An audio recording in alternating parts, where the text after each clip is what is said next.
में पेंशन सुधार बिल के खिलाफ सरकारी कर्मचारियों का प्रदर्शन लगातार जारी है, थमने का नाम नहीं ले रहा है। इस मुद्दे पर फ्रांस के कई शहरों में पिछले कुछ दिनों से लगातार लोग सड़कों पर उतर रहे हैं और फ्रांस के हॉल्शन शहर में तो कुछ लोगों ने अपना विरोध जताने के लिए सड़क पर आगजनी भी की। वहां से सामने आई एक तस्वीर में कुछ सरकारी कर्मचारी सड़क पर टायर जलाते दिखाई दिए। हालांकि वहां मौजूद पुलिस ने थोड़ी ही देर में आग को बुझा दिया। इसके साथ ही उन प्रदर्शनकारियों को आगे बढ़ने से भी रोक दिया गया।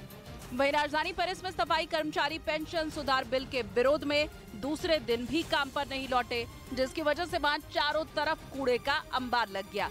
सभी सड़कों पर कचरे का ढेर दिखाई दिया, जिससे वहाँ रहने वाले लोगों को काफी परेशानी हुई।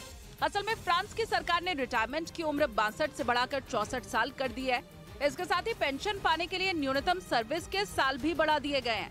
यानी अगर किसी ने तय किए साल तक नौकरी नहीं की तो उसे पेंशन नहीं मिलेगी। इसी फैसले का सरकारी कर्मचारी विरोध कर रहे हैं। देश में एक बार फिर कोरोना के मामलों में उछाल आ गया। करीब 3.5 महीनों के बाद कोरोना के एक दिन में 500 मामले सामने आए और कोरोना के मामलों में आए उछाल की जानकारी स्वास्थ्य मंत्रालय ने दी। उनके मुताबिक देश में 114 दिन बाद पहली बार कोरोना के मामले 500 के पार पहुंच गए। हालांकि कोरोना के कुल मामलों की संख्या अभी कम है, लेकिन H3N2 वायरस के बीच बढ़ते कोरोना के मामलों ने एक बार फिर लोगों की चिंता बढ़ा दी। महाराष्ट्र के अहमदनगर के एक गांव में 5 साल का बच्चा खेलते वक्त हादसे का शिकार हो गया। करीब 15 फीट गहरे बोरवेल के गड्ढे में गिर गया।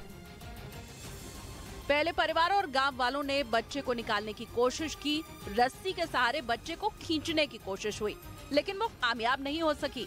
जिला प्रशासन और पुलिस को घटना की जानकारी दी गई, जिसके बाद एनडीआरएफ की टीम वहां पहुंची और बच्चे की लोकेशन तलाशने में लग गई। कुछ देर बाद मालूम हुआ कि बच्चा करीब 15 फीट की गहराई में फंसा है। इसके बाद रेस्क्यू ऑपरेशन शुरू हुआ और बोरवेल के बगल में गड्ढा कर और सुरंग बनाकर बच्चे तक पहुंचने का प्रयास किया जा रहा है। गांव वाले बोरवेल के ही पास आस लगाए बैठे हुए हैं। बच्चे का परिवार और गांव वाले बच्चे की सलामती की दुआ कर रहे हैं। सब इसी उम्मीद में बैठे हैं कि कोई चमत्कार हो जाए और 5 साल का मासूम सही सलामत बाहर आ जाए। हालांकि जैसे जैसे समय बढ़ रहा है, बच्चे की स्थिति चिंताजनक होती जा रही है। प्रशांत महासागर में बने अमेरिकी सैन्य अड्डे पर खतरा मंडराने लगा, क्योंकि खबर आई कि चीन ने अमेरिका के पर्ल हार्बर सैन्य अड्डे की जासूसी तेज कर दी है। ये चौंकाने वाली जानकारी तब आई जब सैन्य अड्डे पर पड़ी लेजर बीम की जांच की गई, जिसमें पता चला कि हरे रंग की उस रोशनी के पीछे चीन में प्रदूषण की निगरानी करने वाले उपग्रह का हाथ था। शुरू में कहा गया कि हरे रंग की लेजर बीम नासा के किसी सैटेलाइट से आई थी, लेकिन जब जांच शुरू हुई तो पता चला कि ये चीन की कारस्तानी है। क्योंकि अमेरिका ने जांच के बाद दावा किया कि हरे रंग की बीम चीन में प्रदूषण की निगरानी करने वाली सैटेलाइट से फेंकी गई थी।